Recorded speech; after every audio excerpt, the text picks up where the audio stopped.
Good morning friends. നമ്മൾ ഇന്ന് start ചെയ്യാൻ പോകുന്ന ടോപ്പിക്കാണ് ലിവറേജ് അനാലിസിസ്. ഒരു 10 മാർക്സിൻ്റെ പോർഷനാണ്. 10 മാർക്സിൽ മുഴുവനായിട്ടും ലിവറേജ് അനാലിസിസ് അല്ല, capital structure theory, dividend decision, leverage analysis, ഈ 3 ടോപ്പിക്കും കൂടെയാണ് 10 മാർക്സിൻ്റെ പോർഷൻ. ഇതിൽ ഏറ്റവും കൂടുതൽ എക്സാമിന് വരാൻ പോസിബിലിറ്റി ഉള്ളത് ലിവറേജ് അനാലിസിസ് ആണ്. സോ വളരെ സീരിയസ് ആയിട്ട് നിങ്ങൾ ലിവറേജ് അനാലിസിസ് പഠിക്കണം. വളരെ കുറച്ച് പ്രോബ്ലംസ് മാത്രമേ നമുക്ക് ചെയ്യാനുള്ളൂ. എല്ലാ ടൈപ്പ് ഓഫ് അഡ്ജസ്റ്റ്മെൻറ്റുള്ള ക്വസ്റ്റ്യനും നമ്മൾ കംപ്ലീറ്റ് ചെയ്യും. ബാക്കി ക്വസ്റ്റ്യൻസ് നമുക്ക് ഹോംവർക്ക് ആയിട്ടും ചെയ്യാം. Same type of question homework ഉണ്ടാവും. ടൈപ്പ് ഓഫ് അഡ്ജസ്റ്റ്മെൻറ്റ്, എല്ലാ ടൈപ്പ് ഓഫ് അഡ്ജസ്റ്റ്മെൻറ്റ് ക്വസ്റ്റ്യനും നമ്മൾ ഇവിടുന്ന് ചെയ്യുകയും ചെയ്യും. സ്റ്റാർട്ട് ചെയ്തോട്ടെ.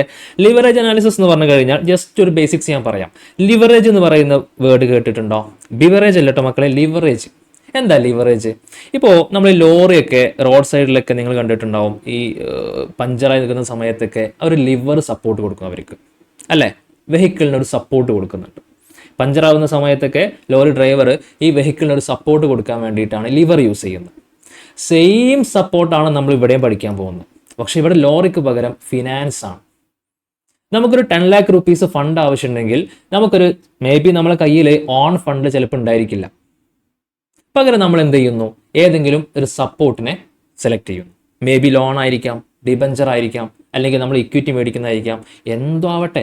നമുക്ക് ആവശ്യമുള്ള ഫണ്ടിന് പുറത്തുനിന്ന് ഏതെങ്കിലും സപ്പോർട്ട് നമ്മൾ സ്വീകരിക്കുന്നുണ്ടെങ്കിൽ അതിന് വിളിക്കുന്ന പേരാണ് ലിവറേജ്. ആ സപ്പോർട്ടിന് സ്വാഭാവികമായിട്ടും നമുക്ക് കോസ്റ്റ് വരുമല്ലോ, അല്ലെങ്കിൽ സപ്പോർട്ട് കിട്ടിക്കഴിഞ്ഞ് നമുക്ക് എത്ര രൂപ പ്രോഫിറ്റ് കിട്ടുമെന്ന് അറിയണമല്ലോ. ഇങ്ങനെയുള്ള കാൽക്കുലേഷനൊക്കെ ചെക്ക് ചെയ്യുന്നതാണ് ലിവറേജ് അനാലിസിസ്. അപ്പോൾ ഹെഡിങ് ബേസിൽ നിങ്ങൾ ഇത്രയെങ്കിലും മിനിമം മനസ്സിലാക്കി വെക്കണം. ഇനി എത്ര ടൈപ്പ് ഓഫ് ലിവറേജ് ഉണ്ട്? 3 ടൈപ്പ് ഓഫ് ലിവറേജ് ഉണ്ട്. ഒന്ന് degree of operating leverage. Operating ലിവറേജിൽ പറയാൻ പോകുന്നത് നമ്മുടെ ബിസിനസ്സിൽ നമ്മുടെ പ്രൊഡക്ഷൻ റൺ ചെയ്യണമല്ലോ, നമുക്ക് സെയിൽസ് നടത്തണം, പ്രൊഡക്ഷൻ റൺ ചെയ്യണം, നമുക്ക് പ്രോഫിറ്റ് കിട്ടണം. അതായത് ഓപ്പറേറ്റിംഗ് സ്ട്രക്ചർ. സെയിൽസ് മുതൽ EBIT വരെയുള്ള സ്ട്രക്ചറാണ് എന്ത്? Operating leverage.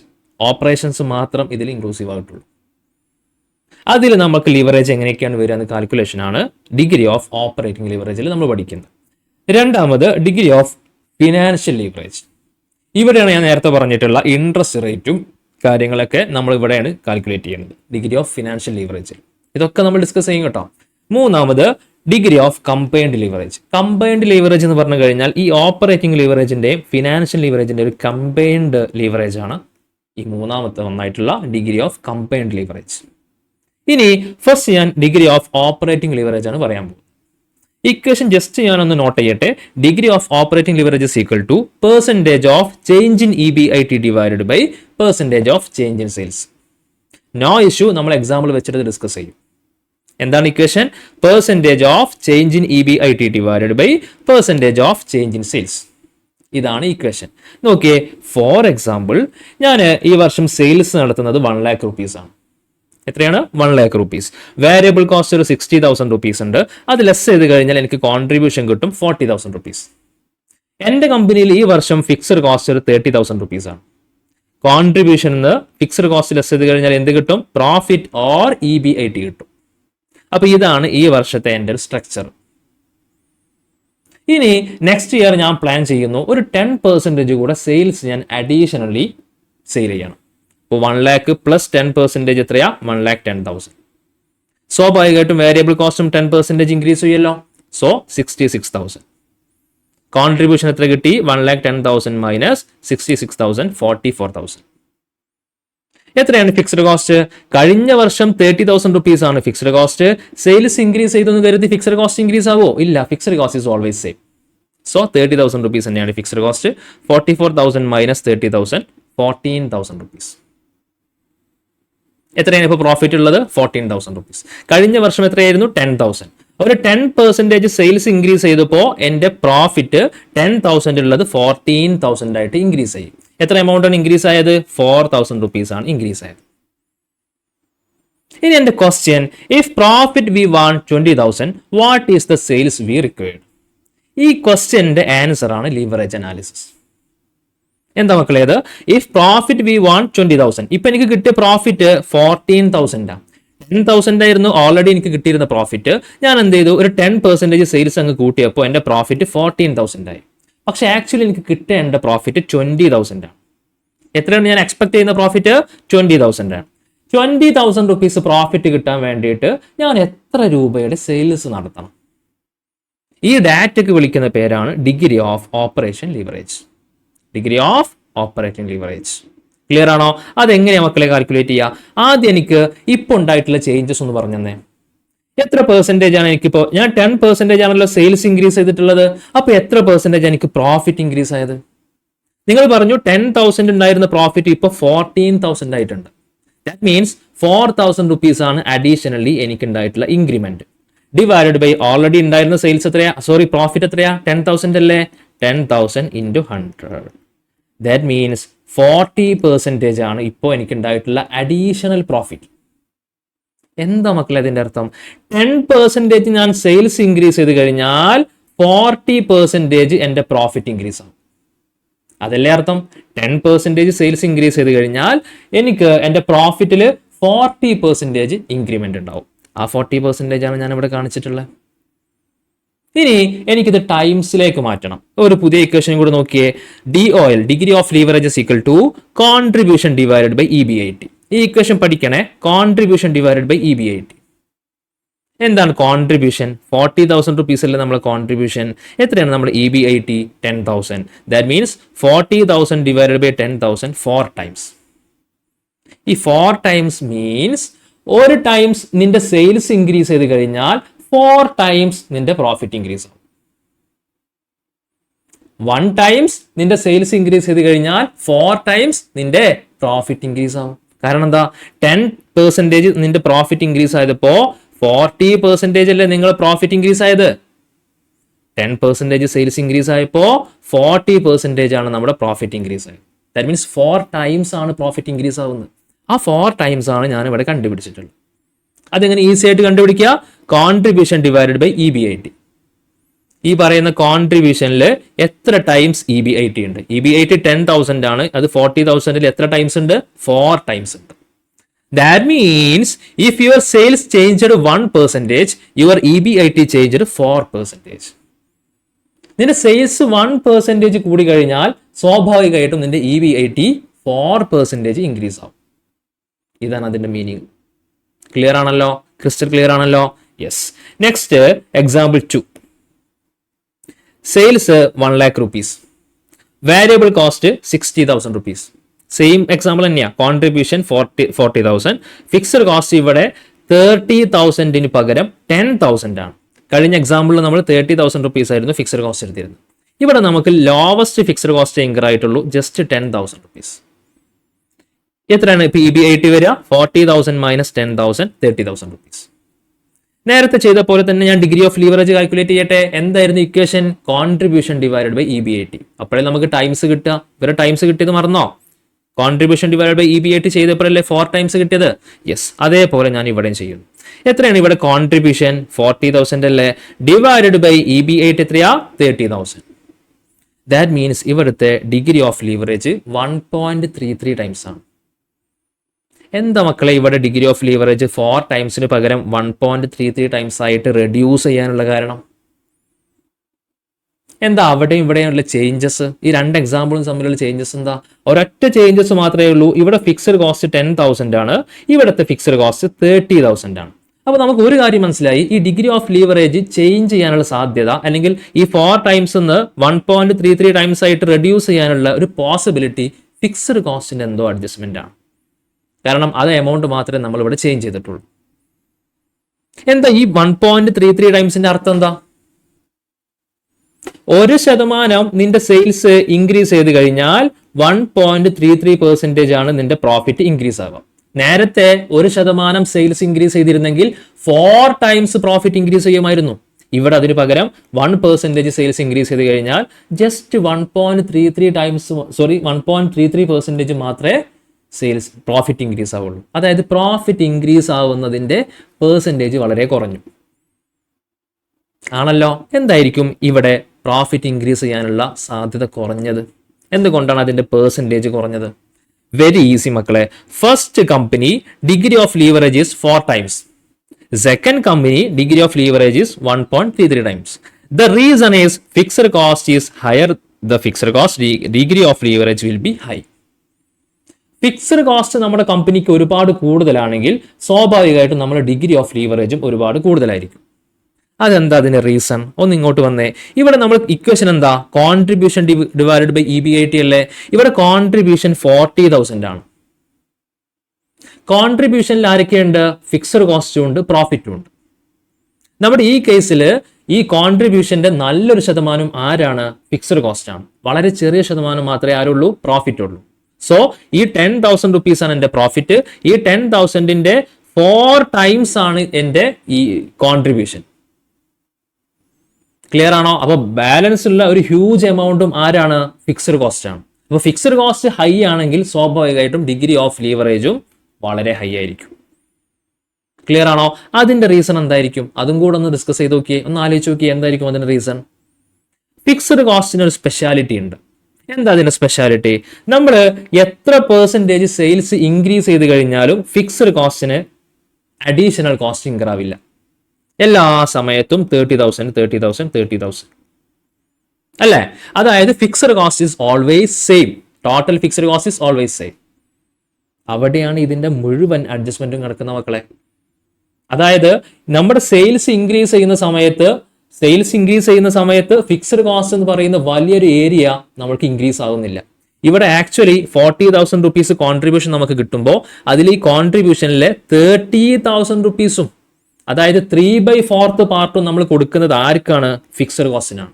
ബാലൻസ് 1/4 മാത്രമേ EBITക്ക് കിട്ടുന്നുള്ളൂ അല്ലേ? അപ്പൊ ഒരു ഹ്യൂജ് എമൗണ്ട് നമുക്ക് ഫിക്സഡ് കോസ്റ്റ് ഇൻക്രീസ് ആവുന്നുണ്ട്. പക്ഷേ ഈ 10% സെയിൽസ് നമ്മൾ അഡീഷണലി ഇൻക്രീസ് ചെയ്തപ്പോൾ, നമ്മൾ സെയിൽസ് ഒന്ന് മെച്ചപ്പെടുത്തിയപ്പോൾ എല്ലാ കോസ്റ്റും നമുക്ക് ആക്ച്വലി ഇൻക്രീസ് ആയിട്ടുണ്ട്. പക്ഷേ ഈ ഹ്യൂജ് ഫിക്സഡ് കോസ്റ്റിൽ മാത്രം ഒരു ചേഞ്ചസും ഇല്ല.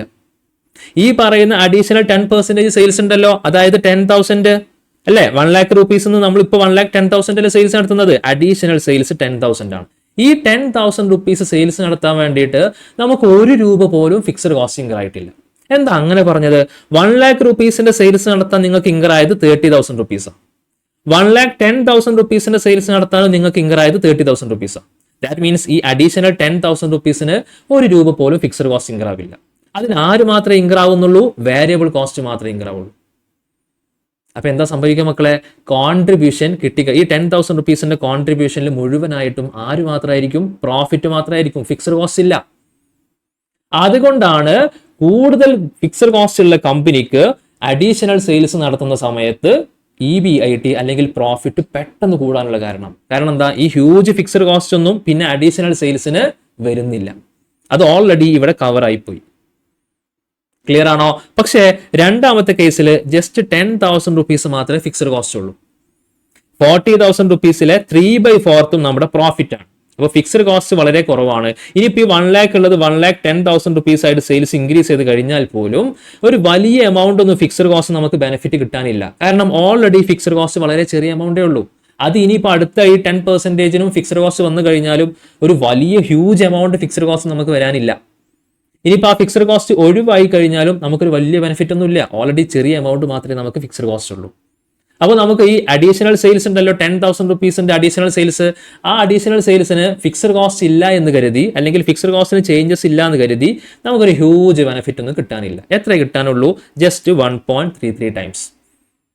1% സെയിൽസ് നടത്തി കഴിഞ്ഞാൽ അതിന്റെ 1.33 ടൈംസ് എനിക്ക് പ്രോഫിറ്റ് കിട്ടും. ഒരു 0.33 ടൈംസ് മാത്രമേ ഈ ഫിക്സഡ് കോസ്റ്റ് ഇൻക്രീസ് ആവാത്ത കാരണത്താൽ എനിക്ക് ബെനിഫിറ്റ് ഉള്ളൂ. പക്ഷെ നേരത്തെ 4 ടൈംസ് ആയിരുന്നു എൻ്റെ ബെനിഫിറ്റ്, ഫിക്സഡ് കോസ്റ്റ് ഇൻക്രീസ് ആവാത്ത കാരണം എന്താ? അവിടെ ഹ്യൂജ് എമൗണ്ട് ഫിക്സഡ് കോസ്റ്റ് ഉണ്ടായിരുന്നു. അപ്പൊ ആ ഹ്യൂജ് എമൗണ്ട് ഫിക്സഡ് കോസ്റ്റ് ഇനിയുള്ള അഡീഷണൽ സെയിൽസിന് വരാതിരുന്നാൽ നമുക്ക് അത്രയും ബെനിഫിറ്റ് ആണ്. Agree or not? യെസ്. ഇതാണ് ഡിഗ്രി ഓഫ് ഓപ്പറേറ്റിംഗ് ലീവറേജ്. നമുക്ക് ഇക്വേഷൻ കംപ്ലീറ്റ് ചെയ്യാൻ ഒരു പ്രശ്നവുമില്ല, ഈ ഇക്വേഷൻ മാത്രം പഠിച്ചാൽ മതി. പക്ഷെ കോൺസെപ്റ്റ് പറയുന്ന സമയത്ത് നിങ്ങൾക്ക് എന്തിനാണ് ഈ ഡിഗ്രി ഓഫ് ലീവറേജ് എന്നൊക്കെ പഠിക്കേണ്ട മക്കളെ? ലീവറേജ് എന്തിനാന്നൊക്കെ മനസ്സിലാവണ്ടേ? അതിന് വേണ്ടിയിട്ട് ഞാൻ അഡ്വാൻസ്ഡ് ആയിട്ട് പറഞ്ഞു എന്ന് മാത്രം. ഇക്വേഷൻ നമുക്ക് ഇത് മാത്രമേ ആവശ്യമുള്ളൂ. ക്ലിയർ?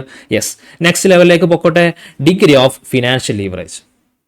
ഇവിടെ നമുക്ക് ഇൻട്രസ്റ്റ് മാത്രമാണ് കൺസിഡർ ചെയ്യേണ്ടത്. നോക്കിയേ, ഡിഗ്രി ഓഫ് ഫിനാൻഷ്യൽ ലീവറേജിന്റെ equation percentage in change in EPS divided by percentage in change in EBIT. എന്താണ്? It is based on interest amount. A company more interest more ഡെപ്റ്റ്, the degree of financial leverage is more. നേരത്തെ നമ്മൾ പറഞ്ഞു ഒരു കമ്പനിക്ക് fixed cost ഒരുപാട് കൂടുതലാണെങ്കിൽ ആ കമ്പനിയുടെ ഡിഗ്രി ഓഫ് ഓപ്പറേറ്റിംഗ് ലിവറേജ് ഒരുപാട് കൂടുതലായിരിക്കും. സെയിം മെത്തേഡ്, ഒരു കമ്പനിക്ക് ഒരുപാട് ഇൻട്രസ്റ്റ് എമൗണ്ട് ഉണ്ട്. ഇൻട്രസ്റ്റ് എമൗണ്ട് എന്ന് പറഞ്ഞു കഴിഞ്ഞാൽ ഫിക്സ്ഡ് കോസ്റ്റ് അല്ലേ, മാത്രമല്ല അത് റിസ്കർ അല്ലേ, കൂടുതൽ റിസ്ക് അല്ലേ. അങ്ങനെ ഒരു കമ്പനിക്ക് കൂടുതൽ ഇൻട്രസ്റ്റ് ഉണ്ടെങ്കിൽ സ്വാഭാവികമായിട്ടും ആ കമ്പനിയുടെ ഡിഗ്രി ഓഫ് ഫിനാൻഷ്യൽ ലിവറേജും വളരെ കൂടുതലായിരിക്കും. ക്ലിയർ ആണോ? എന്താ equation? Degree of financial leverage equal to EBIT divided by EBT. EBIT എന്ന് പറഞ്ഞു കഴിഞ്ഞാൽ earning before interest and tax divided by EBT എന്ന് പറഞ്ഞു കഴിഞ്ഞാലോ ഏർണിംഗ് ബിഫോർ ടാക്സ്. അതായത് ഈ എമൗണ്ട് നിന്ന് ഇൻട്രസ്റ്റ് ലെസ് ചെയ്ത് കഴിഞ്ഞാൽ EBT കിട്ടും. ക്ലിയർ ആണോ? അപ്പൊ ഇവിടെ ആര് മാത്രമേ ഡിഫറൻസ് ഉള്ളൂ? ഇൻട്രസ്റ്റ് മാത്രമേ ഡിഫറൻസ് ഉള്ളൂ. EBIT divided by EBT. ഇതാണ് equation. So degree of financial leverage നമ്മൾ കാൽക്കുലേറ്റ് ചെയ്യണമെങ്കിൽ രണ്ട് ഡാറ്റയാണ് നമുക്ക് കമ്പൽസറി. ഒന്ന് EBIT, ഒന്ന് EBT. ഇത് രണ്ടും നമ്മൾ കണ്ടുപിടിച്ചിരിക്കണം. മൂന്നാമത് degree of combined leverage. Degree of combined leverage is very easy. Degree of operating leverage into degree of financial leverage. ഞാൻ പറഞ്ഞിരുന്നു രണ്ട് ലീവറേജിന്റെയും കമ്പൈൻഡ് ആണ് combined leverage. So degree of operating leverage into degree of financial leverage. ആ equation ഇല്ലെങ്കിൽ പിന്നെ use ചെയ്യേണ്ട equation ആണ് percentage in change in EPS divided by percentage in change in sales. പിന്നെയോ അതും യൂസ് ചെയ്തില്ലെങ്കിൽ contribution divided by EBT. Contribution divided by EBT. അപ്പോൾ ആകെ ഒരു 4-5 ഇക്വേഷൻ മാത്രമേ നമുക്ക് ഈ ചാപ്റ്ററിൽ പഠിക്കാനുള്ളൂ. പക്ഷെ നിങ്ങൾ ഇതിന്റെ കോൺസെപ്റ്റ് ജസ്റ്റ് ഒന്ന് മനസ്സിലാക്കി വെക്കണം. അധിക പിള്ളേർക്കും ലീവറേജ് അനാലിസിസിന്റെ കോൺസെപ്റ്റ് അറിഞ്ഞൂടാ, ഇക്വേഷൻ മാത്രമേ അറിയൂ. പക്ഷെ ചില സമയത്ത് ഈ ക്യാപിറ്റൽ സ്ട്രക്ചർ തിയറിയിൽ വരെ ഡിഗ്രി ഓഫ് ഫിനാൻഷ്യൽ ലീവറേജിന്റെ ഒക്കെ പോർഷൻ ചേർത്താറുണ്ട്, മിക്സ് ആയിട്ട് ചോദിക്കാറുണ്ട്. ആ സമയത്ത് നമുക്ക് കോൺസെപ്റ്റ് കമ്പൽസറി ആണ്. ക്ലിയർ ആണോ? ഇപ്പോൾ ഏകദേശം ഒരു ബേസിക്സ് നിങ്ങൾക്ക് കിട്ടിയിട്ടുണ്ടാവും. അത് വെച്ചിട്ട് നമുക്ക് പ്രോബ്ലം സ്റ്റാർട്ട് ചെയ്യാം. Yes,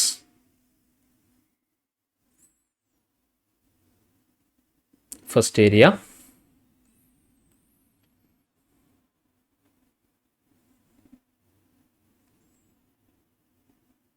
second area,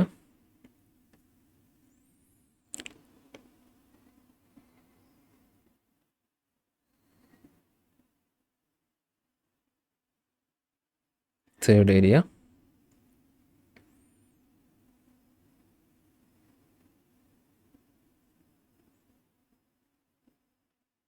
fourth,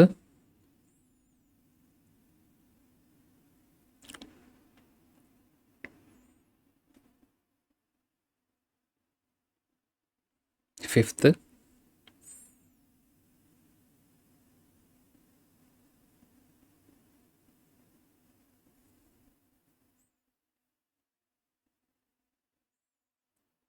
last.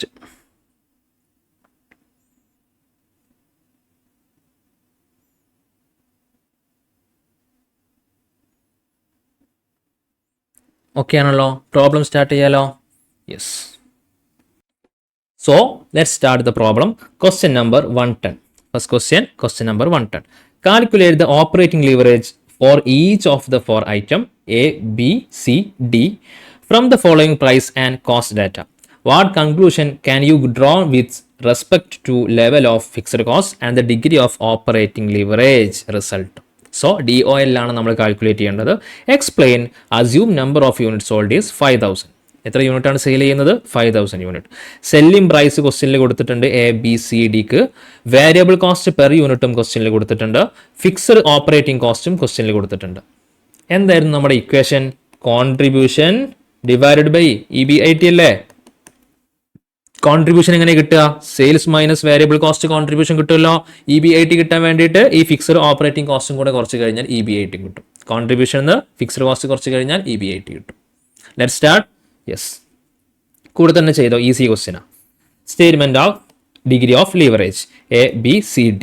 Sales നോക്കിയേ, 5000 യൂണിറ്റ് ആണ് നമ്മൾ സെയിൽ ചെയ്യുന്നത്. ഇൻറ്റു സെല്ലിംഗ് പ്രൈസ് കൊണ്ട് ഇൻറ്റു ചെയ്യുക. എത്രയാണ് സെല്ലിംഗ് പ്രൈസ് ഓരോന്നിൻ്റെ? 20, 32, 50, 70 ആണല്ലോ. So 5000 into 20 1 lakh, 5000 into 32 1,60,000. ഇങ്ങനെ ഓരോന്നും സെല്ലിംഗ് പ്രൈസ് കൊണ്ട് ഇൻറ്റു ചെയ്തുകൂടെ? യെസ്.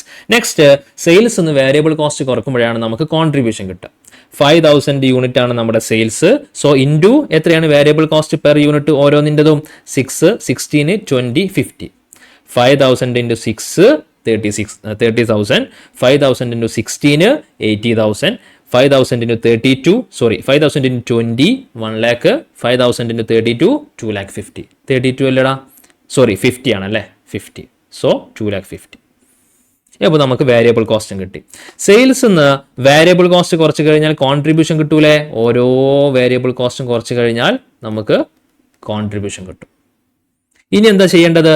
നമുക്ക് കോൺട്രിബ്യൂഷൻ മാത്രം കിട്ടിയാൽ പോരാ, EBIT കൂടെ കിട്ടണം. കാരണം കോൺട്രിബ്യൂഷൻ ഡിവൈഡഡ് ബൈ EBIT ആണ് നമ്മുടെ ഡിഗ്രി ഓഫ് ലീവറേജിന്റെ ഇക്വേഷൻ. ക്ലിയർ ആണോ? സോ ഞാൻ എന്ത് ചെയ്യുന്നു? കോൺട്രിബ്യൂഷൻ എന്ന് ഫിക്സഡ് കോസ്റ്റ് ലെസ് ചെയ്യുന്നു. 70,000 മൈനസ് 80,000, 10,000 ലോസ് ആണ് ഫസ്റ്റ് കേസിൽ. രണ്ടാമത്തെ കേസിലോ 80,000 minus 40,000, 40,000. 1,50,000 minus 2,50,000 loss. 1 lakh minus 0, 1 lakh. ഇപ്പോൾ നമുക്ക് EBIT കിട്ടി. ഇനി എങ്ങനെ ഡിഗ്രി ഓഫ് ലീവറേജ് കാൽക്കുലേറ്റ് ചെയ്യുക? കോൺട്രിബ്യൂഷൻ 70,000 ആണ്, മൈനസ് 70,000 ആണ്, ഡിവൈഡഡ് ബൈ EBIT മൈനസ് 10,000 ആണല്ലോ. എന്താണ് ഇക്വേഷൻ? 3/5. 3 മീൻ കോൺട്രിബ്യൂഷൻ, 5 മീൻ EBIT. ക്ലിയർ ആണോ? അപ്പൊ എനിക്ക് 7 ടൈംസ് കിട്ടി. രണ്ടാമത് കോൺട്രിബ്യൂഷൻ 80,000 ആണ്, divided by EBIT 40,000. 80,000 divided by 40,000 2 times. മൂന്നാമത് 1,50,000 divided by 50,000 loss 3 times. 1 lakh divided by 1 lakh 1 times. ഇതൊക്കെ ഇവിടെയൊക്കെ നെഗറ്റീവ് ആകുമ്പോൾ സ്വാഭാവികമായിട്ടും ഈ ആൻസർ നെഗറ്റീവ് ആയിരിക്കും. പക്ഷെ നമ്മൾ ഇവിടെ ടൈംസ് കാൽക്കുലേറ്റ് ചെയ്യുന്ന സമയത്ത് നെഗറ്റീവ് കൺസിഡർ ചെയ്യേണ്ട. നെഗറ്റീവ് അങ്ങ് ജസ്റ്റ് ഇഗ്നോർ ചെയ്താൽ മതി. ക്ലിയർ ആണോ? യെസ്. കമന്റ് എന്താ കൊടുക്കുക? Higher the fixed cost, higher the degree of leverage. അതല്ലേ നമുക്ക് കമന്റ് ചെയ്യാൻ പറ്റുള്ളൂ. യെസ്, കോപ്പി ചെയ്തോ.